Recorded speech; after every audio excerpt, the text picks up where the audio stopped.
Jom. Hai guys. Okay, mari kita ulang kaji Maths PSPT bersama Sechin. Dan kali ini adalah soalan 12 ayat 13. Dan jangan lupa like dan subscribe ya guys. Okay, jom. Okay, soalan 13 ya. Okay, jom. Kita pergi tengok soalan 13 bab 3 matematik pengguna.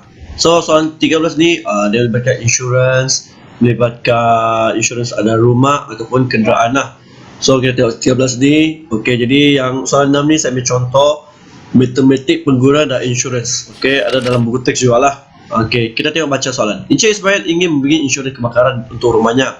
Nilai boleh insurans rumah itu adalah 350,000. Okey, maksudnya harga rumah tu lah. Maksudnya rumah tu bernilai 350,000. Lepas tu polisi insurans kebakaran yang diingin mempunyai peruntukan co-insurans yang untuk menginsurans 80% daripada nilai boleh insurans hartanya. Maksudnya apa di sini? Maksudnya syarikat tu hanya cover 80%. Ini maksudnya syarikat insurans. Syarikat insurans hanya tanggung sebab ada company ataupun sebahagian syarikat dia hanya tanggung sebahagian insurans sekiranya rumah tu terlampau tinggi kosnya ataupun terlampau tinggi insuransnya. So that's why bukan semua syarikat akan tanggung 100%. Macam ni dia bagi tahulah co-insurance 80%. Hanya 80% yang dia tanggung ya. Okey. So lepas tu deductible lah. Tidak apa macam deposit lah. Kita panggil arti lain senangnya deposit, perlu bayar lah. Ini memang kita perlu bayar. Okey, ini adalah pemegang polisi mesti bayar. Tidak dapat dielakkan. Okey. Bayar. So kita tengok A lah. A paling senang. Dia tak hitungkan jumlah insurans yang harus dibeli oleh Encik Ismail bagi rumah itu. Ini paling senang. Sebab harga rumah tu kan 350,000. So dia tak berapa jumlah insurans yang boleh dibeli oleh Encik Ismail. Confirm lah tidak boleh semua kan. Dia tak mungkin terus 360. So dia beritahu syarikat tu hanya tanggung 80%. So dia dah 80 lah per 100. Inilah insurans yang dapat dibeli oleh Encik Ismail. Jadi 350. Okey. Darab 80 bagi dengan 100. So RM 280,000. Itulah.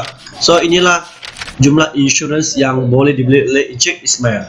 80% ya. Maksudnya 280 daripada 350,000. Okey, boleh ya. Lepas tu untuk B pula, untuk satu Roman, kalau rumah Encik Ismail telah mengalami kebakaran dan jumlah kerugiannya adalah 25,000. Maksudnya dia tidak terbakar semualah, mungkin sebagian siap dapur kan. Jadi dia rugi sebanyak 25,000. So dia tak hitung bayaran papasan yang akan diterima Encik Ismail jika dia menginsurkan rumah pada jumlah insurans yang harus dibeli. So senang saja. Sebab rumah tu kan dia terbakar 25,000. So maksudnya pihak insurans akan tanggung 25,000. Tetapi jangan lupa, sebab kalau kamu berlaku kebakaran, so macam mana pun pemegang polisi perlu bayar ni 2,000. So kita perlu tolak dengan 2,000 lah. So maksudnya ini adalah pemegang polisi perlu bayar 2,000. Dan ini adalah jumlah kebakaran. Jadi jumlah insurans ataupun jumlah yang dibayar pempasang adalah 23,000 ya. Inilah jawapannya untuk B1 Roman. Ingat 2,000 ni pemegang polisi mesti bayar. Polisi bayar.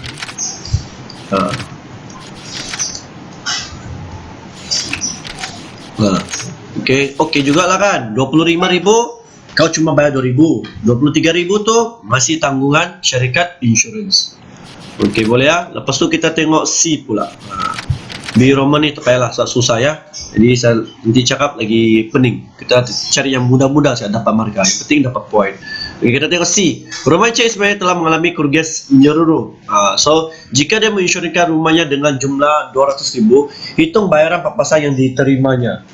So jadi dia cakap dia terbakar semua. Jadi so dia cuma insurans 200,000. Padahal rumah tu harga rumah tu adalah 350,000 kan, harga rumah. Tetapi dia terbakar dan kerugian 200,000.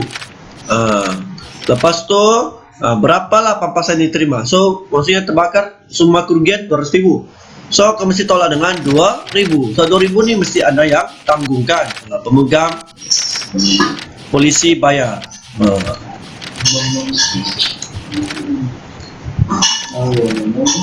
So kita tolak jadi berapa? 180,000. So inilah syarikat apa ni, insurans yang akan bayar. Samalah B satu rumah dengan C lebih kurang sama saja. Tengok berapa yang terbakar, tolak dengan 2,000. Itulah yang perlu dibayar oleh pemegang insurans, pemegang polisi ya. Yang lain tu ini semua insurans yang bayar. Insurans yang bayar ataupun kita sebut memberi pampasan. Memberi pampasan kepada siapa? Kepada anda lah. So anda beli insurans kan, anda yang dapat duit tu lah. Okay, next. Itu tadi adalah insurans rumah ya. Insurans kebakaran maksudnya insurans rumah lah. Okay, kalau rumah terbakar. Kita tengok pula kalau untuk insurans kenderaan. Ini biasanya takut accident lah, terutama accident ke, terbakar ke, tapi kebiasaan accident. So kita tengok soalan tu. Okey, ni kamu masa exam akan dibagi jadual ni, sama ada dibagi sebahagian ataupun full lah.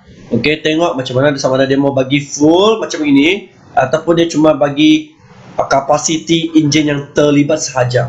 Kalau nak jimat. Lepas tu anda perlu hafal. Ini anda perlu hafal ya. Kalau untuk Semenanjung, okey, untuk Semenanjung dia RM26 untuk 1,000 yang kedua. Seterusnya lah.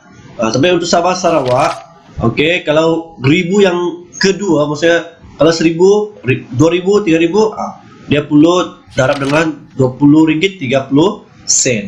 So Sabah Sarawak lain. Jadi Sabah Sarawak murah sikit, Semenanjung mahal sikit. Okey, so kita tengok soalan ni ya. Soalan ni saya cuma buat miss saja.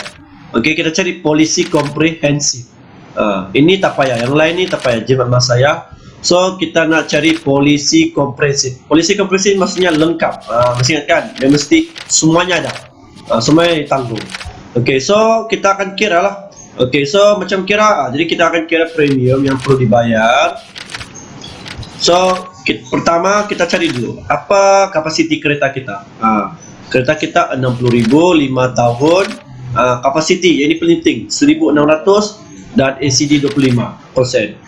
So tengok kapasiti enjin. Kapasiti enjin paling penting ni. So kita tengok berapa cc. Kalau dia 1,600, maksudnya inilah. Dia tidak melebihi 1,650. Lepas tu kereta tu di mana ya? 1,600 cc. Lepas tu kereta tu di mana? Di Semenanjung. So kita rujuk harga Semenanjung. Ada dua ni kan. Lepas tu dan nak beli adalah apa? Polisi komprehensif, maksudnya lengkap. So that's why jawapannya adalah RM305.50. Ini adalah 1,000 yang pertama. Maksudnya 1,000 yang pertama tu akan dibayar ya. Ini tak payah. So pertama mesti ada ini kita letak. Jadi premium asal adalah RM305.50. 50 sen. Okey, lepas tu ini 1,000 yang pertama. Okey, 1,000 yang pertama, and then seterusnya kita pergi kepada okey, seterusnya okey, ini premium ini RM305.50. Ini untuk 1,000 yang pertama. Okey, untuk 1,000 seterusnya, jadi kita perlu tahu kan dia 60,000. 60,000 kita tolak dengan 1,000. 1,000. So kita tinggal RM59,000. Yang 59,000 ni ini tak termasuk dalam RM305.50. Sebab yang RM305.50 ni untuk 1,000 yang pertama. Ini untuk 1,000 yang pertama. Untuk 1,000 saja. Tapi 2,000 harga keretamu, 2,000, 3,000 seterusnya. Itu kau perlu darab dengan RM26. Lepas tu bahagi dengan 1.000 dalam jadual ni. Okey, jadual di atas ni. Nah, kalau Semenanjung 10 darab dengan 26 per 1000 untuk 59.000 ni lah. Okey, so jadi next, okey, RM59.000 ni darab dengan RM26 bagi dengan 1.000. Kita dapatlah linia premium tambahan. So 59 darab dengan 26 seterus. So kita dapatlah terus RM 1.534. So jumlah premium perlu bayar ini 2 ditambahlah. Ini untuk 1.000 yang pertama, ini untuk 59.000. So kita tambahlah satu, jadi RM 305.50 sen tambah 1534.00. So kita tambah 305.50. So kita dapat kereta tu jumlahnya adalah RM 1.839.50 sen. Ini sepatutnya anda bayar, tetapi jangan lupa ada NCD kan. Jadi diskaun 25%. So kamu perlu buat apa seterusnya? Kamu perlu darab dengan so NCD adalah diskaun. Faham tak? Diskaun. Diskaun. Diskaun. So kalau NCD kau 25% diskaun, berapa yang anda perlu bayar? So kamu akan bayar sebanyak 100% ditolak 25%. So dapatlah 75%. So oleh itu anda perlu darab dengan 75% per 100. Sebab kita mau tahu berapa yang kita perlu bayar. Kau boleh darab dengan 25%, kau boleh darab dengan 25%, tapi kau dapat sudah 25% tu harga tu, kau perlu tolak dengan RM1.835.50. Tapi saya nak jimat masa, jadi kenapa kita tak terus darab dengan 75%? Sebab NCD adalah diskaun, jadi dia diskaun 25%. Tapi anda perlu bayar berapa? 75%. Maksudnya 75% ini anda mesti bayar. Diskaun tu diskaun lah, less kan. So itulah kita perlu darab dengan 75 per 100. So kita tak tahu berapa yang kita perlu bayar. Jadi RM1.839.50 darab dengan 75 bagi dengan 100. So berapa anda perlu bayar? Jadi RM RM1.379.63. Okey. Tengok dapat tak? Sebenarnya anda perlu bayar RM1.839.50. Tapi ada diskaun. Ada diskaun 25%. So anda hanya perlu bayar RM1.379.65 ya. Ini kalau kita mau cari insurance untuk polisi komprehensif. Kalau masih kurang faham, kau boleh rujuk buku teks. Ini ya, ada contoh ni. Kau boleh rujuk buku teks. Rujuk buku teks, buka surat 83, contoh 6. Okey, contoh 3. Boleh rujuk ni lah. Okey, boleh faham? Okey.